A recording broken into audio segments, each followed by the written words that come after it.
posiblemente 800 presenten un tumor mamario maligno.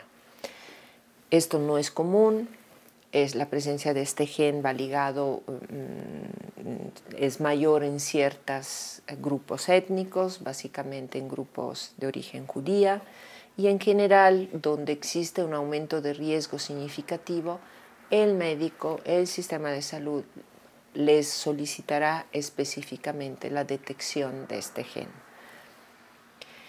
Un factor de riesgo más general todavía es la duración de la ventana reproductiva.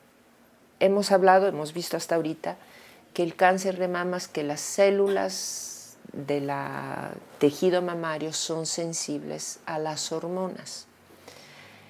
Entonces sabemos por datos epidemiológicos, es decir, en poblaciones grandes, que el riesgo estadístico aumenta en mujeres que están expuestas por muchos años de su vida a este estímulo hormonal.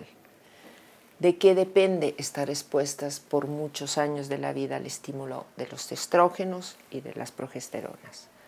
Mujeres que empiezan a menstruar temprano, en general se comenta que antes de los 12 años, creo que será interesante identificar este factor porque en la población latina la menarquia se está adelantando cada vez más y entonces inician tempranos y terminan tarde, mujeres que tengan una menarquia después de los 52 años.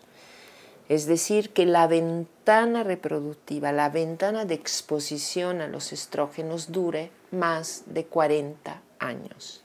Si termino a los 52 e inicié a los 12, tengo exposición a las hormonas por un periodo de 40 años. Si este periodo aumenta mi riesgo. Como decíamos, estos factores, con esos nacemos y poco podemos hacer para modificarlos, si no es que nada. Pero hay factores de riesgo que sí se han detectado en los estudios epidemiológicos y que sí podemos modificar, que depende de nosotros reducir o desaparecer. Y les voy a mencionar cuáles son los más importantes y los que claramente los estudios han identificado. El consumo de alcohol es un factor de riesgo importante en las mujeres y se asocia a un consumo de más de 1 o 2 vasos de alcohol al día. Otro factor de riesgo que podríamos considerar relativamente modificable es el tema de la edad y el número de la edad del primer embarazo a término y el número de embarazos a términos que tiene una mujer a lo largo de su vida. El no tener ningún hijo o tener un primer embarazo a término tardío después de los 30, 35 años, aquí también se van modificando un poco los cortes, aumenta el riesgo en la mujer de tener cáncer de mama. Creo que aquí vemos como todavía conocemos poco, es poco clara esta relación de la hormonodependencia, porque el embarazo tiene una función protectora si es temprano y si es repetido, pero representa un factor de riesgo si no existe, si no hay embarazo o si el primer embarazo es tardío. También la exposición a hormonas ahora sí exógena, es decir, la que yo me tomo, y me tomo generalmente, las mujeres toman hormonas externas, exógenas, por 2 razones principales, como anticonceptivos o como terapia hormonal de reemplazo durante la menopausia. No es claro, y los estudios han seguido analizando en tiempos largos, en poblaciones grandes, las relaciones con estos dos tipos, con estas dos régimen de terapia hormonal de reemplazo, y no es clara ni el grado de severidad del aumento de riesgo. Básicamente sabemos que depende de los años de exposición y del uso reciente. En general, sabemos que para la terapia hormonal de reemplazo, más de 5 años de terapia hormonal, generalmente de estrógenos más progesterona combinado, aumenta el riesgo en los años inmediatamente después de la toma.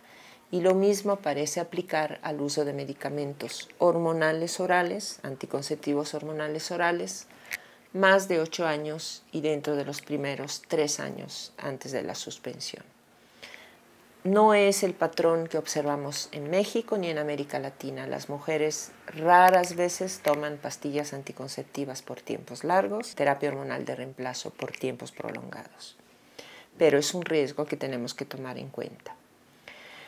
Definitivamente un riesgo que se asocia al aumento del cáncer de mama es el sobrepeso y la obesidad.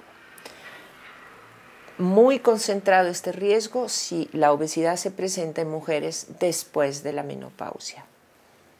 El razonamiento, la lógica que puede guiar todo este grupo de factores de riesgo es que están exponiendo a la mujer a un aumento, a una exposición estrogénica más allá de lo que sería su exposición natural, ya sea porque se toman las hormonas en menopausia y porque la obesidad después de la menopausia sabemos que representa una fuente de estrógenos circulantes. El tejido graso, aún en mujeres que tienen ya ovarios que no están actuando o que han sido operadas de los ovarios inclusive, el tejido grasoso, el tejido adiposo funciona casi como una glándula en productoras de hormonas. Entonces, en este sentido queda muy clara que la obesidad posmenopáusica sí puede representar un factor de riesgo.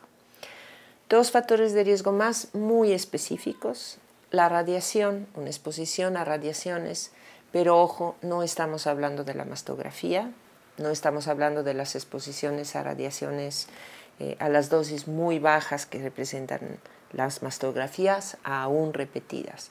Estamos hablando en especial de radioterapia que se administre en adolescentes en especial o en niñas sobre todo en la etapa del desarrollo de la mama, del desarrollo puberal, por razones de cánceres, de tumores torácico, del mediastino, linfomas, etc. La radiación en el tejido mamario a esa edad y sobre todo a altas dosis representa un riesgo muy significativo. Por lo que, ojo, en mujeres que tengan estos antecedentes, mucho ojo, ellas mismas y el médico que la cuida, en estar siempre